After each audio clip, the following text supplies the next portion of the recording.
Obviously really disappointed with the results of the game. Texas A&M is one of the best teams in the country, and you got to play really well to beat them. And we did not play very well, so we own that. And I think that's one of the lesser defensive performances we've had all year.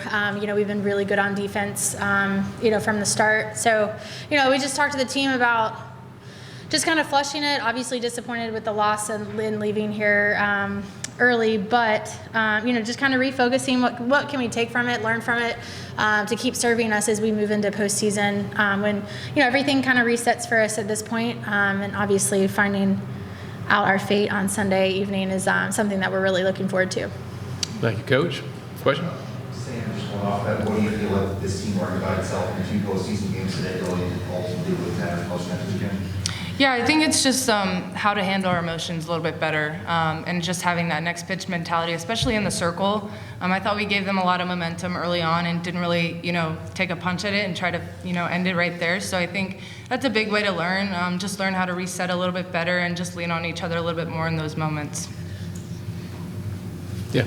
For both of you, if you would, obviously not the outcome like you wanted, but what type of lessons have you guys learned with this tournament? It's such a tough conference heading into the tournament play.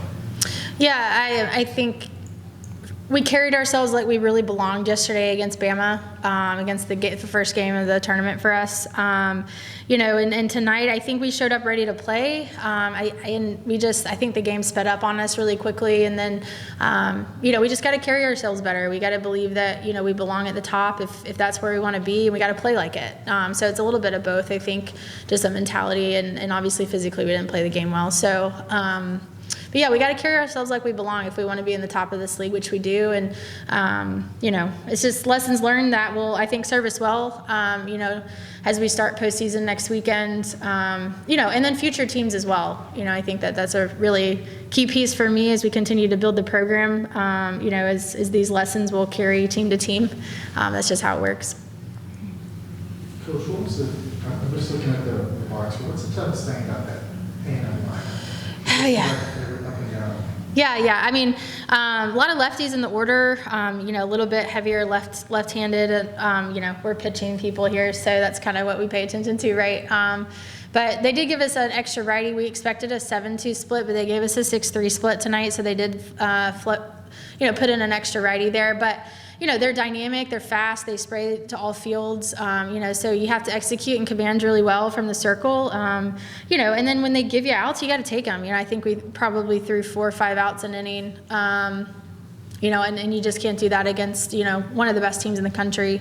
So, and Kennedy threw really well, and we obviously expected that. I thought, we were a little bit late to the fastball in the box, but they're dynamic and they're fast, and I think the game really sped up on us, especially on the defensive side. First row.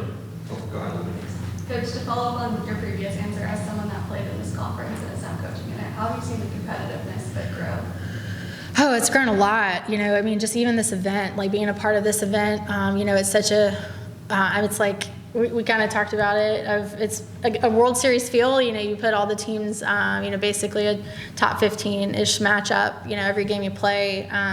So just the growth of the sport, where it's at right now, it's really exciting. I think it's growing. A lot of people care about it.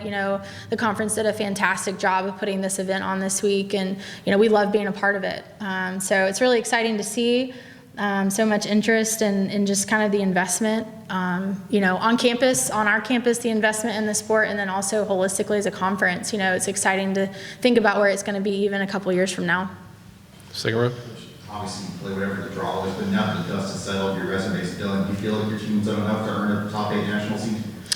Yeah, I do. That's something we've been looking at pretty closely over the past couple weeks. The facts are the facts. And if you look at our resume and our team sheet, we've got, as of I sit here right now, we've got 17 quad 1 wins, with Georgia entering into the top 25 of the RPI. Obviously, we grabbed 2 there because we got the series from them. So that adds 2 to our list. We have 17 quad 1 wins. That's, I believe, tied for second in the country.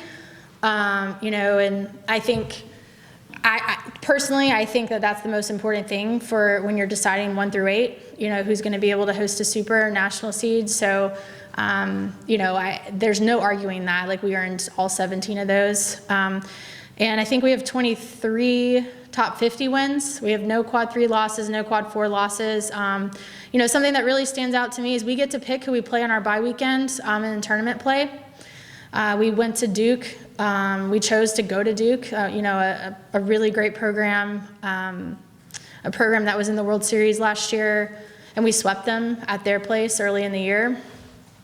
And then our bye weekend, we chose to play Texas Tech, who ended up being the Big 12 champion, and won the series at home. Those are 6 games right there on our schedule that we chose to play and put on the schedule, and we went 5 for 6 there. So, you can't argue that. I think that should mean something, when we're looking at our resume, and especially a team, in a program, and let's just be honest, like a team in a program that people didn't have much expectation for, in the preseason, and that was clear to us, something that we didn't pay attention to. So, they've earned it. I think we have a really valid argument that, we deserve a top 8 seed. Coach, to kind of follow on that, there's so many quality teams with quality resumes. How much weight do you think a conference tournament, should carry on Selection Sunday? I think it's the body of work, personally, just kind of from the beginning. Obviously how you play at the end means something, it does mean a lot, but, I don't think I just think it's a small piece of the puzzle. And obviously, we won the series against Bama last weekend, and then, won game 1 here, so that has to mean something to the people that are making that decision, in my opinion. Yes. Sam, could you, as the dust settles and sit back and think about first year head coach, most wins by first year head coach in year 1, first time in 22 years that you guys have a winning record in SEC play. She rattled off the 17 quad 1 wins. Describe the confidence you have and what it's going to be like for this program as a whole come Sunday to know that your name's going to pop up on that board and potentially, be a top 8 seed. I think it's really special. I think it's something that you should never take for granted, hearing your name on Sunday. Just the opportunity to play in the postseason is just really special, and it's a really exciting time. And so I think just going into Sunday with a lot of confidence, a lot of belief that no matter what seed we are, that we are capable of, winning at this next level and winning, against really elite competition. But again, it's never take for granted hearing your name on Sunday. It's a really special thing, and just really excited to see where we get to go. Next question. Anybody else? Okay, thank you all. Thank you, guys.